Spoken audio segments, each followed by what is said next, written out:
Hey guys, Eric here at New York Comic Con. I'm with one of the masterminds of one of my favorite shows, Person of Interest. Greg, welcome. Thank you, Eric. Much appreciated. This season, going back to the end of last season, you really sort of upended everything in a big way. What was it like to make that decision to kind of destroy the dynamic of the show until then?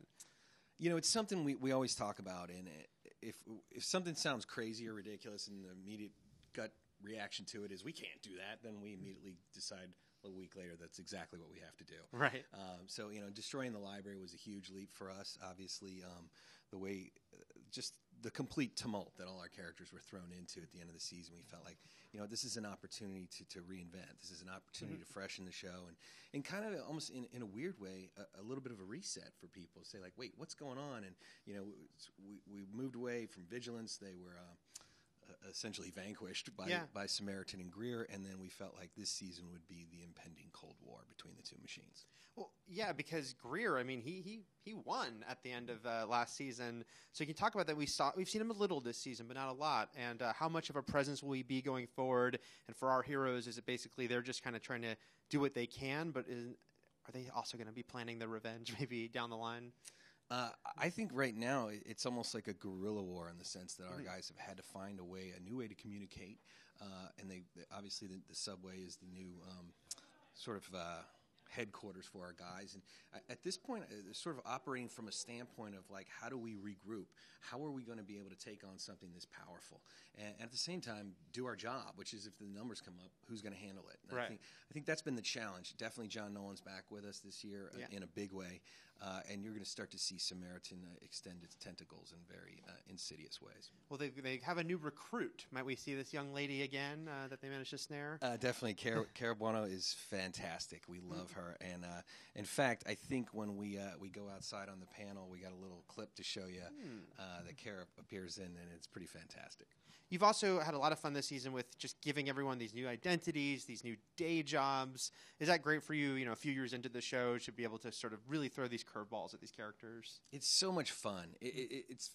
We really then, in a way, become that superhero show where it's you know, almost the Clark Kent versus, you know, Sarah Shahi's character is so much fun. She actually has 2 day jobs, the cosmetics counter and then also a wheelman in a smash and grab crew. Yes. Jim, obviously, is the new detective across the desk from Fusco, who's the only one who still has his regular day job. Yep. And obviously Michael is Professor Whistler. Amy Acker gets to be whatever she wants. Whatever she wants, yeah. With you know, you've had all these different organizations and groups. A lot of them have been taken down at this point. With Samaritan, the threat it is that kind of be the focus, or might we meet new? I mean, not that, you know, Elias is still out there and there's other things. Might we meet some other factions? Because you guys have a lot of great groups on the show. Well, the past couple weeks, and you'll see in this episode that's coming up this week, we have the emergence of a new group called the Brotherhood, led by a character named Dominic, who we have not met yet, but perhaps we will this week. He is going to butt heads with Elias as the season rolls on. Elias, as you recall, is technically a fugitive, but what Elias hasn't counted on is that someone else has been steadily moving in and taking up the space that he's left open. Is it fun for you, like, you know, even with the cases of the week, there's so many of them that then have a connection you might not see at first. And for you guys, when you're coming up with the stories, breaking the stories, is it fun for you when you can think about, okay, they'll think it's a standalone thing, and then get them? You know? This is the super tricky thing, right? Yeah. Where you're trying to do a show that has a strong engine to it. It does have a case of the week element in the number, but at the same time, Joe and I feel really strongly that we always have to be pushing the larger story ahead, the larger serialized part. However, it can start to feel a little contrived if every week that number coincides with the larger story. So we've tried to space out where some of them do and some of them don't. In that case, the number being totally unrelated to the larger serialized content. But it's sometimes nice when you can get that nice twist and you figure out there's a lot more to the number of the case of the week. At this point, you know, because the group has grown from what it first was, they're pretty stable as far as like their allegiances right now, but might we get more members at some point, do you think? Might there be new people helping them? Oh, definitely. I think you're going to see a lot of that as we head into the second half of the season. We're always looking to have sort of adjuncts, team machine, other accessories and various people come in and out. And I think also you're going to see some folks from the past that you haven't seen in a while. Okay. Now, I have to ask you about Root and Shaw because it's such a fun dynamic, and the flirtation, the Root flirtation is always so great for you guys. What does Shaw make of all this? What do you think? I would say that her orientation is rather fluid, Yes. or both of them. But I think what's really fun for us is always that Root has been the aggressor in that respect. And I think Shaw has tolerated it up to a point. Mm-hmm. But then you wonder if sometimes someone has actually begun to sink into your skin and you've actually grown to it's become endearing maybe to a certain way for Shaw, I think. This show is not a show that there's a lot of relationships in the traditional sense. There's not like a lot of romance going on. So for you guys, whether it be last week, with the Wingman episode or stuff like that, is it nice for you to weave in those different relationship dynamics?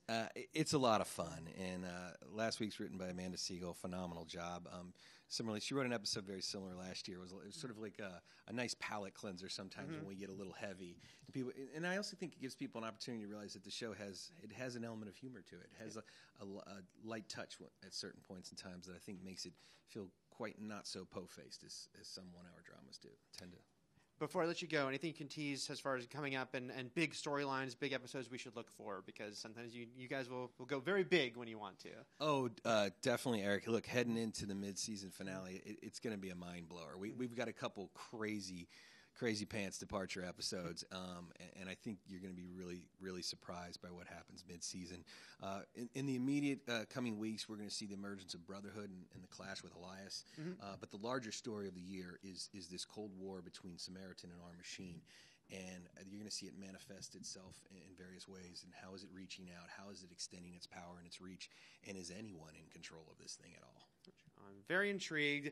Plenty more on Person of Interest, plenty more from New York Comic Con. Keep it here at IGN. Thank you.